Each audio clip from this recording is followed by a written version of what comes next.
And welcome to this post-credits discussion of the Apple Original Films and A24's Boys State. I'm Colby Keough, the NSHSS Fellows Board Vice President, and I happen to be a proud California Boys State alum from 2008, not too long ago.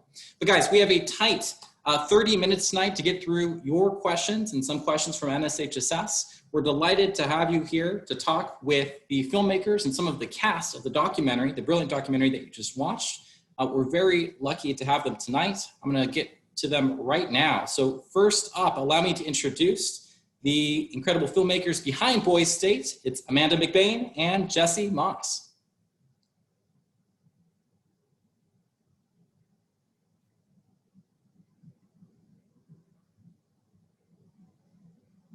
Hello. Hey, Colby, how are you? Very good. So great to have you both, and congratulations on the big Sundance win. We're really excited to have you tonight. Thanks, we're glad to be here. Yeah, thanks for sharing the film. And the guys who need no introduction, you just heard from them. We have two of them for you. It's Stephen Garza and Ben Feinstein. Welcome, guys. Howdy. Colby, thanks for having us. Thank you. Awesome to have all of you. So guys, we're going to dive right in. We're going to make this conversational. We're going to have a lot of questions. I think we have about 1,000 tuning in tonight. NSHSS family, let's get to it. So Amanda, Jesse, congratulations again. I think this film is already making early waves. It's exciting that it's going to be screened in some major cities tomorrow night, and it's going live on Apple this Friday. You made this film in 2018, and it's 2020 now. What a year. What a year for this film to come out. Can you tell us the why of making this film, the importance to you for making it, and also how you found such an incredible cast? I'm talking about two of these guys here, but how you went about finding them. I think very fundamentally, we were looking to explore the political divisions in our country, which when we started the project late in 2017, felt extreme. I think they've only gotten more severe since then. This kind of political paralysis that we see in Washington, this inability of Americans to actually work with each other across party lines. And as filmmakers looking for a way to understand those divisions, we weren't sure how to do that. But when we read about the Texas Boys State program, neither of us had gone through the program like you. We didn't have that experience. But we were really struck, one, that the boys in Texas had voted to secede from the Union, which is something that's mentioned in the movie. But more significantly, that this was a space that had been created to bring together young people like Ben, like Stephen, who have different politics and allow them to actually work together in the same room and talk to each other and see what was possible. And we loved the idea that there was a space like that, an increasingly rare space in American life where people were getting together and trying to work together. So we thought, let's see if they'll let us make a movie. I mean, and then to your second question, finding the folks we were going to follow through the 2018 event was the next challenge, really. We read that article in the end of 2017, had a phone call and many conversations with the leadership at Texas Boys State. And then we had to spend about 3 months really crisscrossing Texas to find these guys and Renee and Robert. And we, out of 1,100 possible attendees, that was no small feat. But when we did finally find them, I think there was an immediate recognition of there you are. We needed a diverse group politically and socioeconomically, and we needed them to be very different from one another. And so we're glad we found them. Awesome, thank you. And to the guys, I think we just saw in this film that everyone just watched how crazy and how impacted the Boys State experience truly is. From arriving, it's a mass of people, everyone's dressed the same. There's a lot of orientation happening. There's song, there's chant, there's the petition gathering, there's caucusing. You're trying to meet as many people. You're trying to figure out, who you can work with. There's a lot going on. And on top of that, now you have a camera crew following you around through this process. Can you tell us a little bit about how being filmed affected your Boys State experience? And also, I think I picked this up from Stephen, knowing that your words and actions were going to be memorialized in film. I can speak a little bit to it. to tell you the honest truth, like the deal with this program, and you get a sense of it in the film, but it's hard to get a sense of it when you're watching a 2 hour, thing on your screen. You're there, you're running on like 4 to 5 hours of sleep a night. I think I walked like 40 miles in a week, and like we weren't just hamming it up for the camera. Like it was a real thing that was happening independently of the documentary. Like it wasn't a movie; it was an actual event, and yeah, like when I got there, and I'm the only guy in eyesight walking around with a camera crew on me, it feels a little weird. Like you kind of feel like you're walking on the moon. But but like once I actually started and I got into it, it faded. I don't, my memories of Boy State are still my memories of Boy State. It's not my memories of being filmed. And occasionally there was like an awkward moment, or I'd like joke with someone. I'd probably ruin a shot, and Jesse would get mad at me because I'd be like, "Yo, I'm on a wire right now," and that's like the most artificial thing you can possibly say. But I think Never it all. acknowledge the Yeah. camera. No. So yeah, it wasn't, the cameras didn't override the experience. I think it was all pretty pure. I know that Steven has a good like add-on to that as well.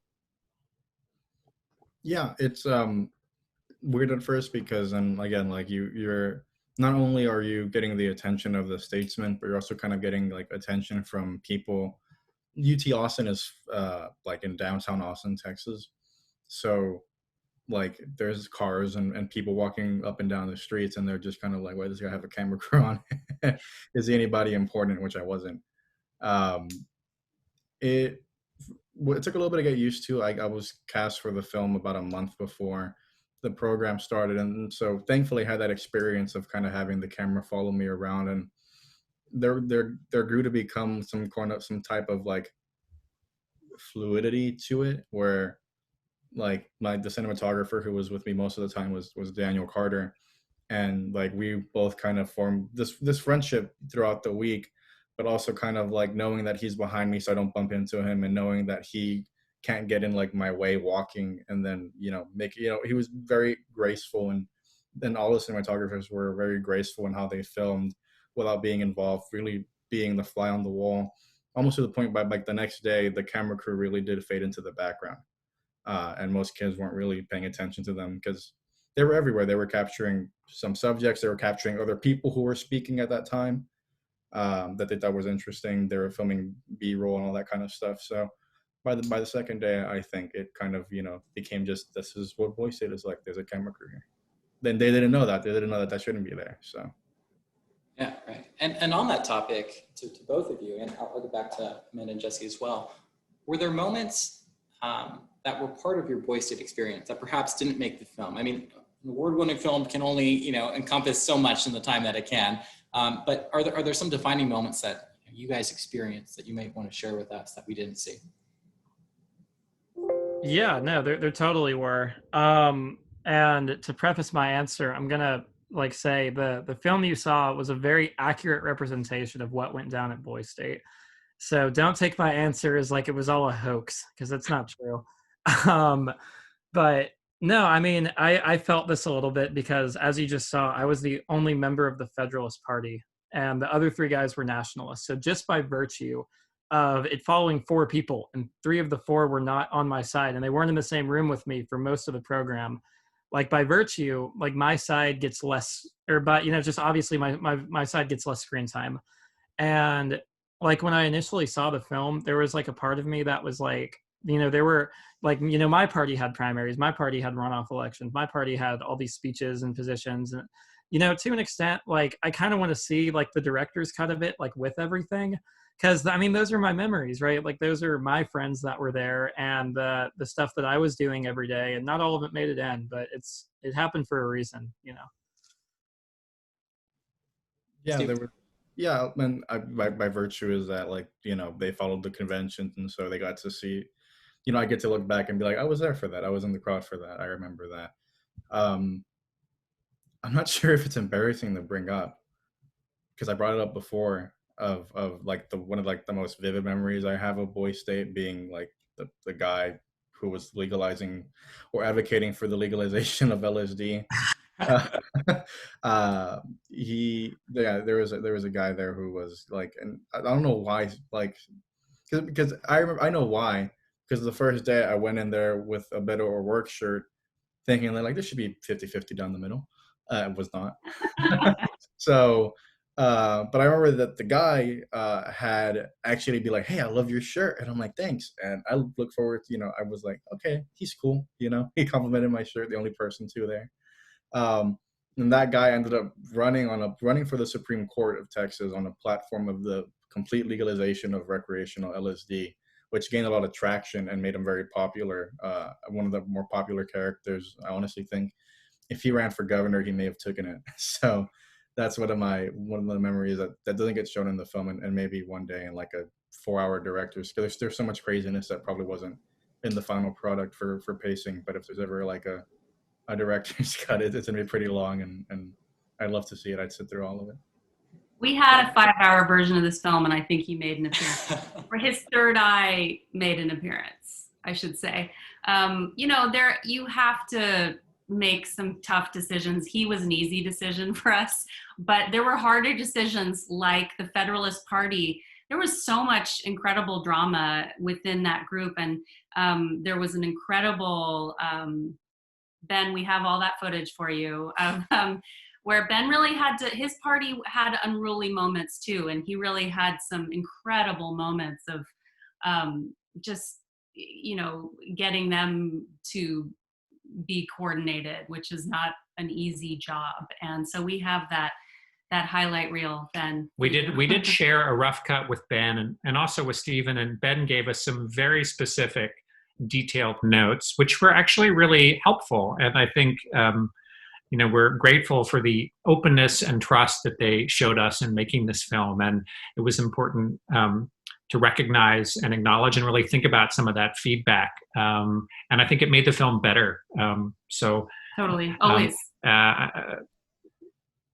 But we would be happy to share that cut with you, Ben, whenever you want it. Super cut. So like we get rid of LSD guy, but we keep, Wyatt Schaefer's death metal speech. It's sort of like you have to make those decisions. They're hard ones. Yeah. Can't wait for him to watch it. He's excited. There's only so much buffoonery that we can pack into the movie, because we got to make room for the really serious stuff too. And also, I think that was we expected the hijinks and some of the joking, but really the big surprise and the welcome surprise was like how. And the reason why we chose these guys too is how seriously they took the process, or were prepared to take the process, how much politics and the process meant to them. And that was why we cast them, among many other reasons, but really that seriousness, that ambition that they had, intending to run for governor. And so I think that,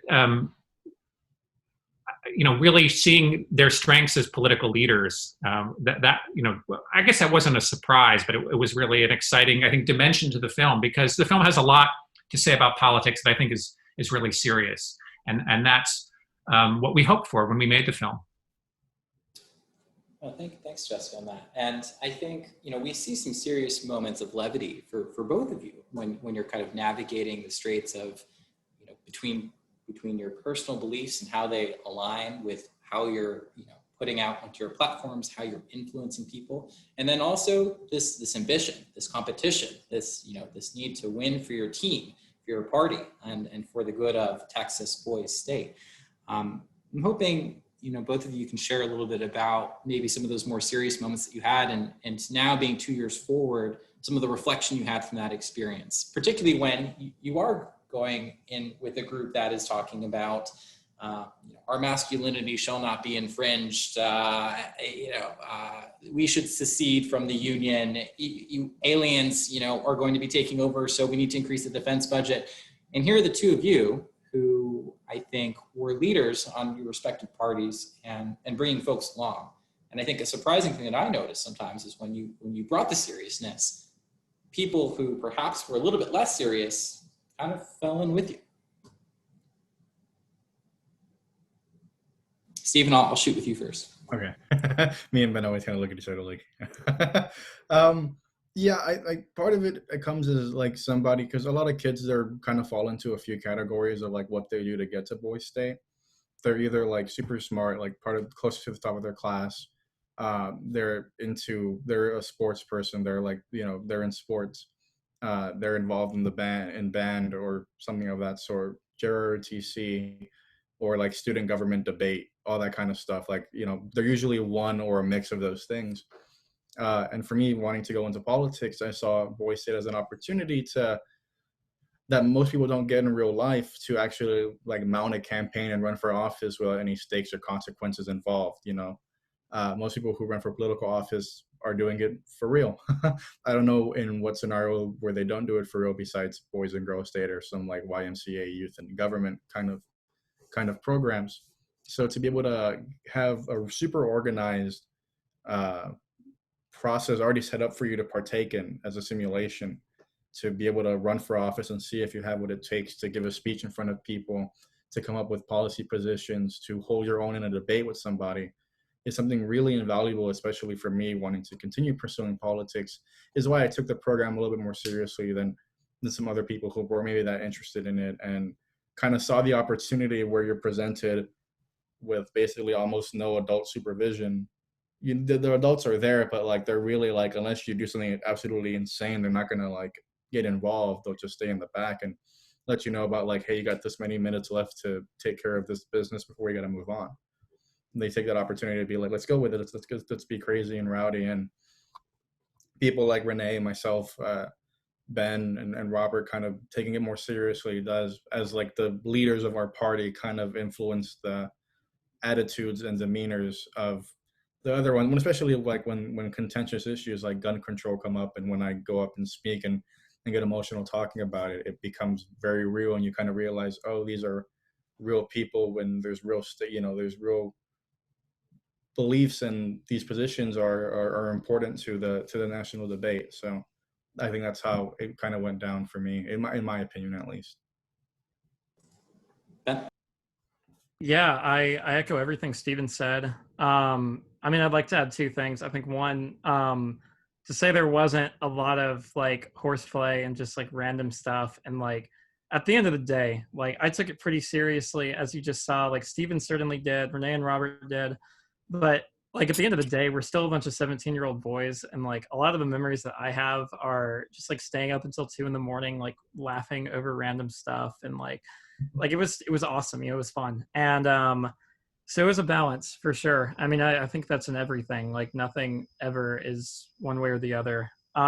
You have to know how to laugh at yourself. But I mean, I saw a different side of that for sure, because I wasn't campaigning the whole time. I was like helping other people run their campaigns and keeping an organization together. And like my big kind of controversy, I guess, at the end of the film is I, kind of go on the attack on Steven and Renee. And like we took it seriously because we were raised in a democracy where elections are publicized and known and a huge part of our lives. And when the adults in the room start attacking other candidates, the kids listen, right? So it's a generational thing. And when, for example, like when Steven's gun control position came up, my first instinct was, let's use it, because that's what any adult in politics would do in that situation. And that doesn't make it okay, and that doesn't make it right. And one of the greatest blessings I have of this documentary is being able to look at my actions 2 years later and get the chance to like speak to Steven, for example, not as just the opponent or the other guy, but as, just a person, and see where he was coming from and see what I couldn't see there. And I just feel like it's very important in politics, like, take it seriously. Yeah. And, play to win. That's great. But at the end of the day, if you can't look the guy in the eyes at the other side and say, like, we're still Americans, then like, what good is it for? Right. Like the health of our republic is predicated upon, cooperation at the end of the day. Ben, I really appreciate that. Actually, it preempted one of my later questions about that moment in the film, which is very pivotal to the outcomes for both of you. I think, from an outside perspective, objectively, a brilliant political maneuver that worked out in the favor at the time. But I was really, I think, interested to hear your kind of assessment of that 2 years later, and kind of how you're genuflecting about that. I'm asking both of you, now that it's been 2 years, you're both in university, you've both kind of moved on with your lives a little bit, still have this experience as a core point. have your personal politics changed? Have your approach to the system, approach to being involved in politics changed, and how you talk about people? Yeah, I can just kind of wrap up on that and then pass it to Stephen. I'd say my fundamental political views, like the ideas I expressed at the beginning, like the idea that at the end of the day, like we're all Americans. It's something to be proud of. We have to work to defend it. That's still alive and well, and like I still want to serve my country. And I think that in the 2 year sense, especially right now, like right now is an extremely turbulent political time. I've done a lot of reflecting on some of the nuances of my views, and I'm certainly not that idealistic and that black and white anymore. Like there's a lot that I'm still wrestling with and thinking about, and it's a complex world, but like at the end of the day, we have to remember to keep going on it. Yeah. At the time, I remember like it wasn't expected, right? I wasn't expecting for it to turn so drastically as it did. I mean, I was like prepared mentally, and like my speeches are ready to just kind of be very not tilt one way or the other and not get really super. I knew policy would come up eventually. I knew that like it was only a matter of time before I couldn't just stop kind of like walking this tightrope of not revealing like how liberal I really was to this audience. I was kind of focused more on like patriotism and unity and compromise and all that. But I wasn't expecting it to be like, oh, here's one of his positions, and here's like attack ads and memes and mudslinging and public call outs and stuff like that, and disinformation and people talking about it. It was tough. It was like, you have like, you're already like mentally, you're already tired. And then I think that, and correct me if I'm wrong, Ben, because it's such a big program and there's so many things that like, I didn't get to see the federalist side or the legislature too much, but I don't think anybody was really attacked for one of their views as much as I was.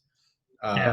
There's probably disagreements with some people's policy positions, but like, having like a whole side united against one person because of one policy they had or one thing they had done, it was really kind of like, I'm the only person I saw like, okay, like, the Instagram meme page, there were memes specifically about me. If it wasn't the Nationalist Party, it was about me.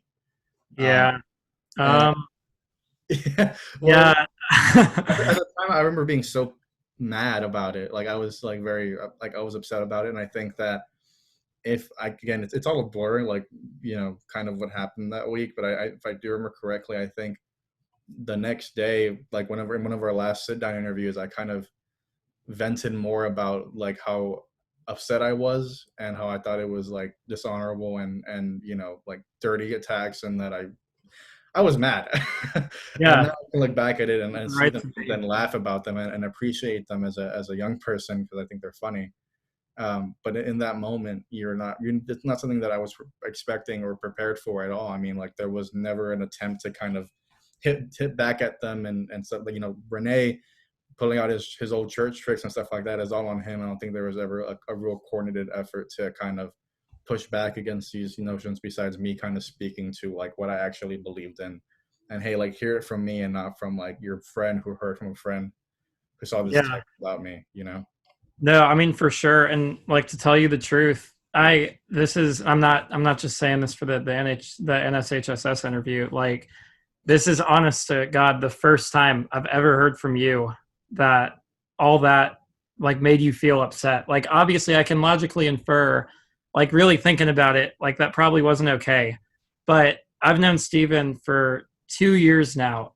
I've never heard that, and I feel bad. And it was 2 years ago, right? I mean, And like I think it speaks to kind of the biggest recollection or kind of principle that I've drawn from the experience is like, at the end of the day, like I like hearing his side of this issue.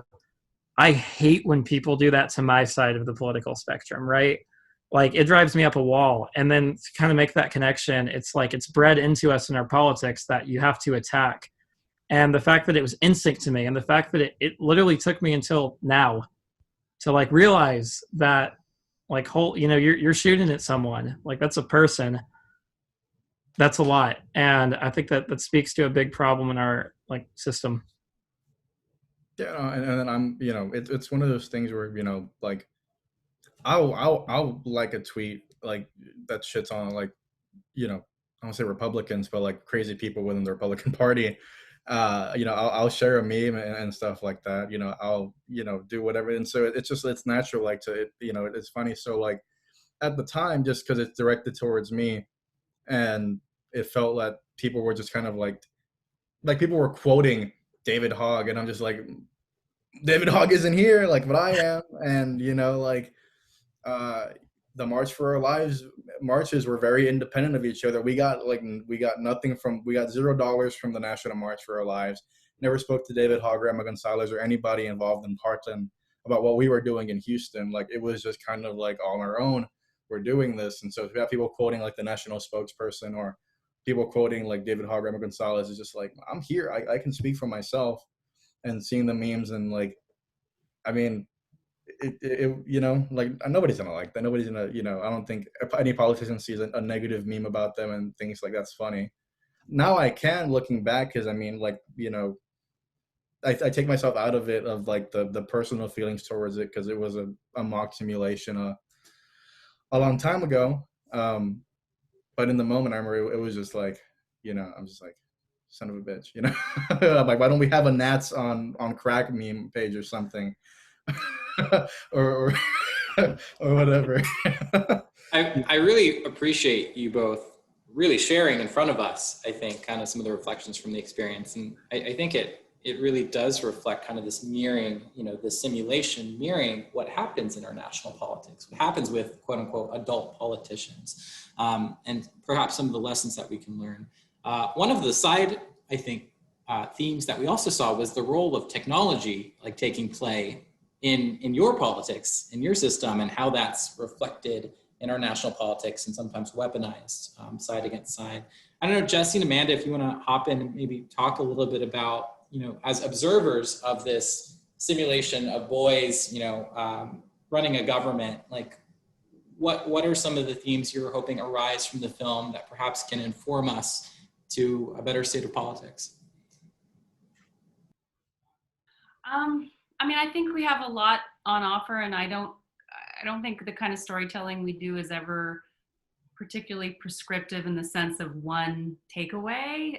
My hope is that people watching bring a certain amount of their own political beliefs, their own sort of challenges with electoral politics and representative democracy. I mean, we're all kind of thinking about this, no matter where you are in America and what your political party is. So I hope that there's a kind of projection onto our film and that we're offering something for everybody. My particular takeaway on social media is, I mean, one of the reasons we wanted to make this film is to watch, as Stephen says, what happens in a space, in that very rare space where right and left gets in the same room together, so that it's not mediated by social media, because it's so easy to get siloed in those spaces, and you can't have a human conversation. And one of the most profound moments that we filmed that, again, had to kind of hit the floor in the edit room was watching Stephen have a conversation with one of the survivors of the Santa Fe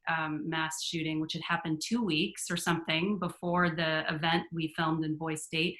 That boy's politics correct me if I'm wrong, Stephen, but his politics were very different than Stephen's politics on guns. And yet they had this very meaningful lunch together and shared ideas and knew each other's names. And, here's a kid who really went through it. Anyway, so those kind of moments happened all over the place. And so it was a reminder to me, there was 2 reminders. One, that those spaces are important and humanizing, the other side, that sort of agree to disagree, civil discourse, all these things the program aspires to did happen.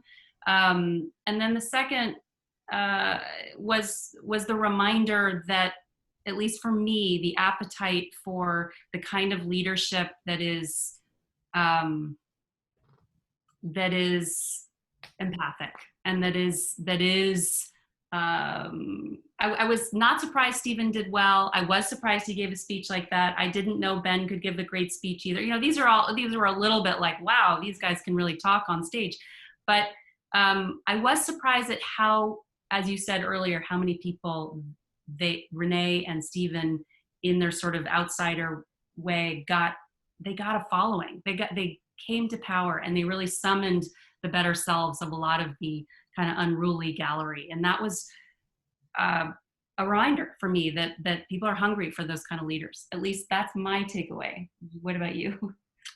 No, it's good. I'm having some questions in the side, guys. You're getting a lot of love from the audience, but one of them is specifically about how you stay so cool under pressure and to be able to deliver these like pretty grand speeches that we saw from each of you. I had experience coming in. I did like speech in middle school, and I think I did pretty well at that. Like I remember in 8th grade, I gave Bush's like post 9/11 address and got second or something. And then in high school, I did Model UN, and I've always just been I don't know, like I kind of like hearing myself talk, and like speeches are a great way to do that because if you get interrupted, they're just rude. So, um, I don't know. It's always just come easy to me. And I mean, like part of the best advice I've ever received, like if you have high schoolers watching this right now, the best advice I have ever received about public speaking is present everything you were talking about as if it is gold. Like if you know you're just putting something out there, it's not composed, like don't show vulnerability, never like show weakness, like just go for it, right? Because people respond to confidence, people respond to boldness, people respond to like a smile. People do not respond to you second guessing yourself and like justifying. So like obviously think before you speak so that you don't go into those situations.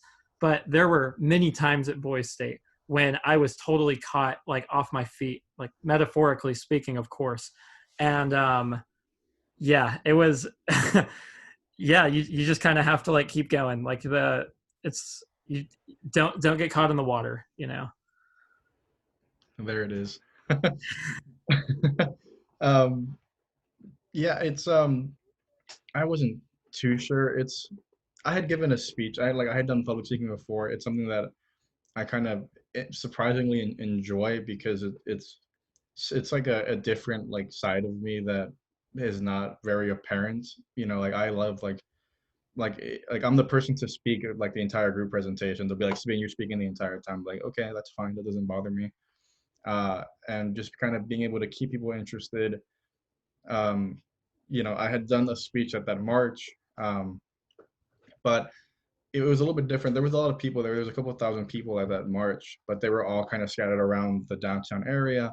So I wasn't looking directly at the whole, thousands that were there, looking at a small pocket of them, and then there were speakers everywhere else. Um, Going there, you kind of like know that, well, like you have like there's a camera next to you catching all of this, and your new friends are filming you, and there's 500 kids in front of you. Like, good luck, you know. um, Going there, and it's just you're gonna have to have confidence in yourself, and it's very daunting when you go out there first and you see my first speech. I'm speaking almost as I was speaking to just a person one on one, thanking the people who signed my petition. And as the crowd becomes more receptive, the more I'm like, okay, like they're interested. I have them. Let's raise my voice a slight sec.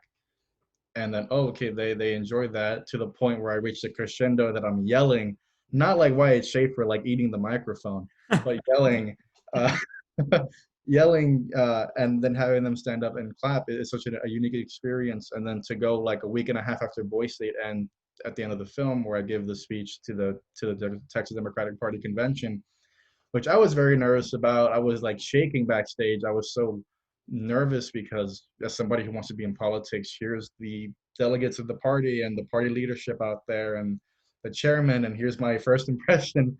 But as soon as my name hit, you guys kind of have to walk out there like you own the place and just speak loudly and clearly. And um, I used to have a bad habit, I think, of and you see it a lot in the film, and I always see it is when I would go like this, that means that I'm nervous.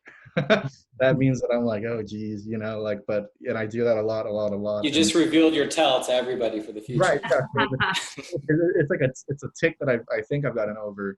And if you ever want to go watch the full speech of the convention, if you like scrub through it really fast, all you see is this, me using my left arm.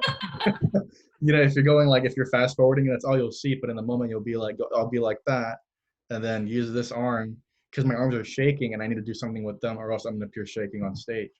And I think I was able to manage it pretty well. It's daunting, but you just have to have confidence in yourself that you can do it. That like, you know, it's kind of like a little baby lion like roaring for the first time. Like it tries and then it gets it. I am that little baby lion. Somebody's going to make this into a viral video, Steven. Yeah. I see a meme coming. That's on meds. A question from the audience, quick yes or no. Do you both plan on sticking to politics as a career? No.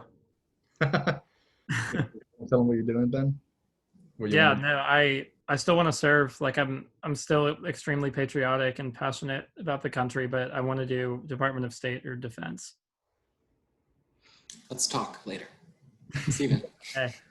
I still want to do politics. I'm very interested in what's the word, like, and like for a dream role for me isn't like the one giving the speeches, it's like the one writing them, it's the one managing things backstage, it's the one being the candidate can talk to and give advice on. Like really, like what Ben did in the film is something that, like, if I could do it again, I think I'd like to do that. The Renee, the voice behind the throne kind of deal. Like that's really the dream scenario for me. So I'm studying political science right now. I hope to keep working in politics and make a living off of it, because you know it's something that I love. You know, I loved it in high school. Kids watching that are still in high school, you go to your pay attention, go to class, your GPA matters, and all those things. But myself, like I was a very below average student. Like I was like a C plus, B minus, because I didn't care about math. I cared about politics, and that's all I really wanted to do. And so I would not do my math homework so that I could go to a political event and do that. And now that I'm in college, which again, like, make sure that you study in school, because college it ups the ante a little bit. I'm a decent college student. I have like a 3.5 out of 4 going into my second year.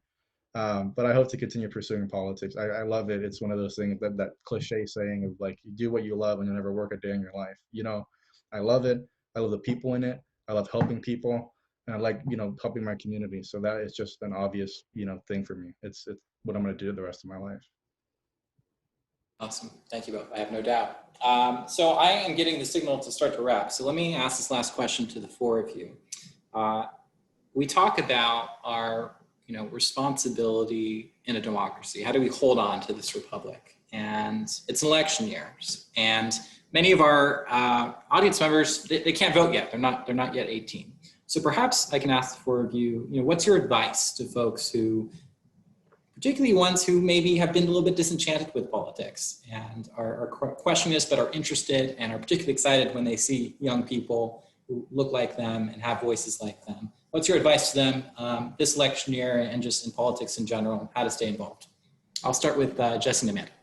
I mean, I think one of the takeaways of this experience and meeting these young guys is young people have a really powerful moral voice in our conversation. I think that we older folks need their voice. We're seeing their voice lead political movements around climate change and gun violence, leading the Black Lives Matter movement on the streets. And so I think that that willingness to throw yourself into the democratic process in whatever way fits you, doesn't have to be electoral politics. I think that there's been an abdication of adult leadership in Washington and elsewhere. It's not just our inability to compromise. I think there's been a kind of failure of imagination and a failure of moral leadership. And I think that we're ready to cede the stage to this generation, which is really well equipped. They may not agree on everything, but I think they, if Boise State showed us anything, is that they can work together sometimes and constructively, and they have a powerful voice, and we're ready for them. to lead. So I'd say step up and throw yourself into the process. Yeah, I agree with that. I think something I'd like to add is I like history because history is clean and it's not political. Although it definitely is, but you know, we can romanticize it and get away with things a little more. I look to history for a lot of examples of how I see things that I like and how I see, you know, where I want it to go. Um, Obviously, one of the big discussions that we're having as a country is, you know, who's writing history, like what messages are in that history. But even that discussion aside, like there's universal figures in American history: presidents, civil rights leaders, soldiers, you know, businessmen, whoever, that we can all come together and agree on. And I think it's important to recognize and preserve the values that we've identified in our history as really important. Um, Take it forward, embody it, and remember that you were passed the torch of freedom and democracy from those people. And it is our responsibility to pass that forward. Like, this isn't just about us. And there's a lot of really good stuff in the past. Um, so the question was what we kind of have to say to those younger people, right? Okay. Well, those younger people are, you guys are only like maybe 2 or 3 years younger than I am. Um, and yeah, I hope I'm still a young person. My body feels very old, but um, get the decisions. I think what young people don't realize really is like the stake that they have in politics, and that the decisions that a bunch of gray-haired old people making in Washington, without being ageist or anything, that what their decisions they're making now are going to affect me by the time I get that gray hair, you know, like, and there's nothing that I can do about it now, you know. um, without being too biased, the people who have been appointed to the Supreme Court recently are going to be around for probably the next 30 or 40 years, you know. And they're the ones that are deciding the you know, the uh, legal cases in our country. And so realizing that, and once I think young people realize that hey, like, you have stake in this, like the reason why the expenses of school are what they are, or the reason why it's hard to get healthcare, or the reason why that your job shouldn't be paying you as much as it should, are all linked to politics. And so my message is that it's not too early to get involved. I started getting involved in politics when I was 14, and I'm here now, and I think I've done quite a bit of good uh, since then. I still have a lot to learn and a lot to go, and I'm never done learning. But there was just a question I saw in the Q&A from I want to get their name correct, Michaela. She enjoyed the movie, but she was kind of worried about the extent of the attacks that I guess I had faced and what went down. And she liked to go into politics and become a politician. She's morally and politically, like, does not want to, you know, expose somebody's weakness and use it against them. And you don't have to. I don't believe. I do still think that you can run a clean campaign with no attack ads and just run on a platform. Don't run against another person. Like, you're not running against somebody, but you're running for something. Is what I hope. If I ever ran, would be my message, is to run on a platform, run on a movement, run on my beliefs, and not just attack the other person for them. So I hope you continue pursuing that. I know I am. You know, I wasn't. You know, you saw the results that happened in the film, and I was not one bit discouraged from continuing pursuing politics, even though that there's going to be all those negative things. That's never going to change. But what matters the most is how you react to it. And so if you you know, keep your head high, and you know, keep pushing, and not, you know, bend to the circumstances that surround you, that force you to go to that level you're not comfortable with, you don't have to. So yeah, thanks for that question, Michaela. Stephen, just like you were listening to folks, I think one-on-one in the film, you're taking questions from the audience one-on-one here tonight. Consistency, I love it. All right, friends, I really appreciate you, truly, on behalf of NSHSS, on behalf of our audience, for taking more time to talk about this wonderful film today. More important than ever, and so timely. I think we all really appreciate it. I want to make sure that folks know where this film is going next. There's exclusive drive-in screenings in Chicago, Los Angeles, Brooklyn, San Francisco, and I guess somewhere near DC. I got to figure that out. Tomorrow night at 8:30 p.m. It's going live on Apple TV Plus this Friday. Tell a friend, show a family member about this. We have 83 days until the next election. This is not just the top ticket. This is your local politicians. These are your city council folks. These are your mayors. These are your state house folks, county officials. All of this matters. We hope that you vote. If you can't vote, we hope that you volunteer.